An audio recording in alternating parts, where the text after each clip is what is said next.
पिछली वीडियो में मैंने आपसे कहा था कि अगर आपने अपने दोनों पाम्स के बीच टिंगलिंग, पल्सेशन, लिटिल वार्मथ या मैग्नेटिक पुल जैसा कुछ एक्सपीरियंस किया है, तो मैं आज आपसे एक ऐसी प्रैक्टिस शेयर करूंगा जिससे कि आप इस एक्सपीरियंस को और भी क्लियर बना सकते हैं। लेकिन यहाँ एक बात याद रखिए कि आपको एनर्जी एक्सपीरियंस करने के लिए कुछ क्रिएट नहीं करना है। आपको सिर्फ नोटिस करना है जो आपके अंदर पहले से ही मौजूद है। एक सबसे बड़ा सवाल, यदि ये एनर्जी सबके अंदर मौजूद है तो सब इसे महसूस क्यों नहीं कर पाते? इसका रीज़न सिंपल है। हमारा अटेंशन कंटिन्यूअसली बाहर की ओर भाग रही होती है।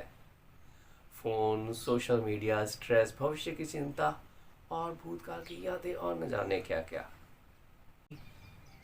और ऐसे में माइंड की सेटल एनर्जी को एक्सपीरियंस करने की कैपेसिटी कम हो जाती है।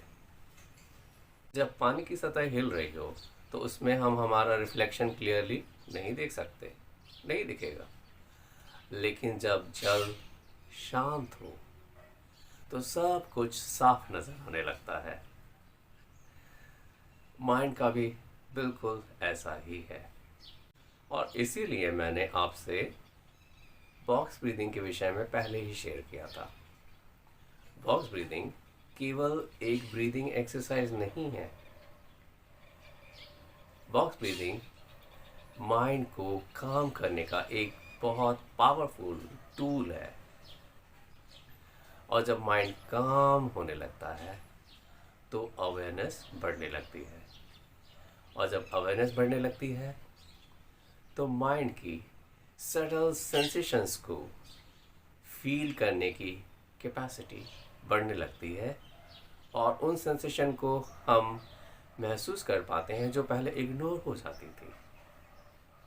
चलिए आज हम एक छोटी सी प्रैक्टिस करते हैं।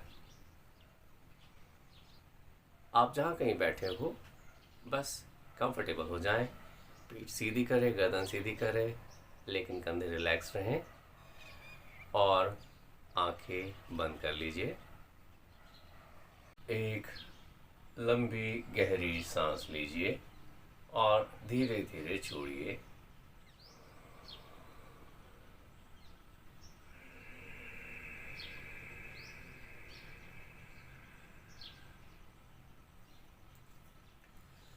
बॉक्स ब्रीदिंग कीजिए। 4 seconds inhale, 4 seconds hold, 4 seconds exhale और 4 सेकेंड्स होल्ड। इस तरह कुछ राउंड्स कीजिए।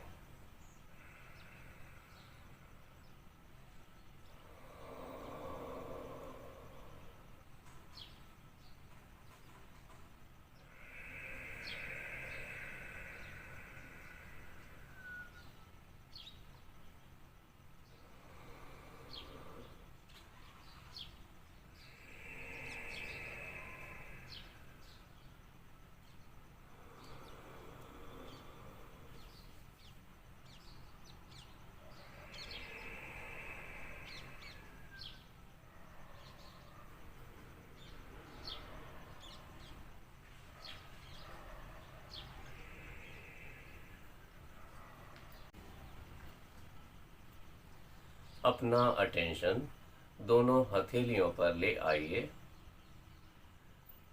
कुछ करना नहीं है, हथेलियाँ रिलैक्स रहें, हाथ रिलैक्स रहें पूरे शरीर की तरह। केवल ऑब्जर्व करना है। ऑब्जर्व कीजिए, क्या दोनों हथेलियों में थोड़ा वार्मथ या टिंगलिंग फील हो रहा है?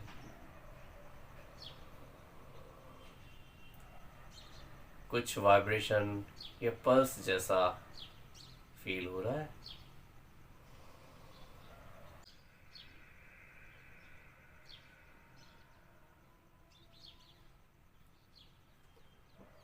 अब दोनों हथेलियों को एक दूसरे के पास पास ले आइए, करीब 5 से 6 इंच की दूरी पर रखिए और थोड़ा सा आगे पीछे कीजिए।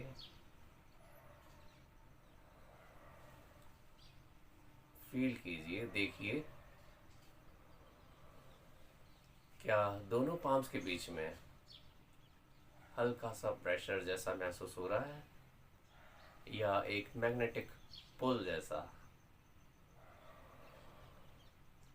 कुछ वाइब्रेशन पल्सेस।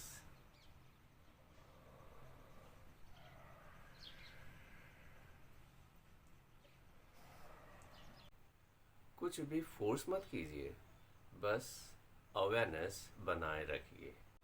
यहाँ एक बहुत इम्पोर्टेंट बात समझना ज़रूरी है, इस एक्सपीरियंस को फोर्स नहीं करना है। जितना फोर्स करेंगे उतना ही ये एक्सपीरियंस दूर हो जाएगा। Observation is the key, force नहीं, एक्सपेक्टेशंस नहीं, ओनली ऑब्जर्वेशन। वैसे भी इस प्रैक्टिस का असली ऑब्जेक्टिव एनर्जी को फील करना नहीं है, असली ऑब्जेक्टिव है अवेयरनेस एक्सपांड करना।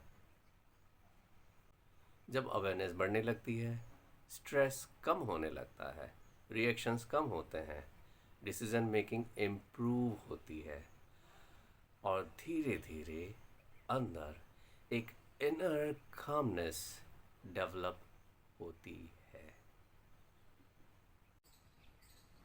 और यही है द ग्लोबल रीसेट प्रोटोकॉल का असली पर्पस। बाहरी दुनिया बदलने से पहले अपने अंदर रीसेट क्रिएट करना। मैं आपको एक 7 डे का सिंपल चैलेंज देता हूँ। Next 7 days, only 5 minutes, box breathing और पाम अवेयरनेस, बस। और फिर आपको क्या एक्सपीरियंस होता है ये आप मुझे कमेंट करके बताइए। अगर आप ये चैलेंज लेने के लिए रेडी हैं तो कमेंट कीजिए रीसेट, RESET। मैं हूँ संजय ठेम्पे और आप देख रहे हैं the global reset protocol series 5। Thank you.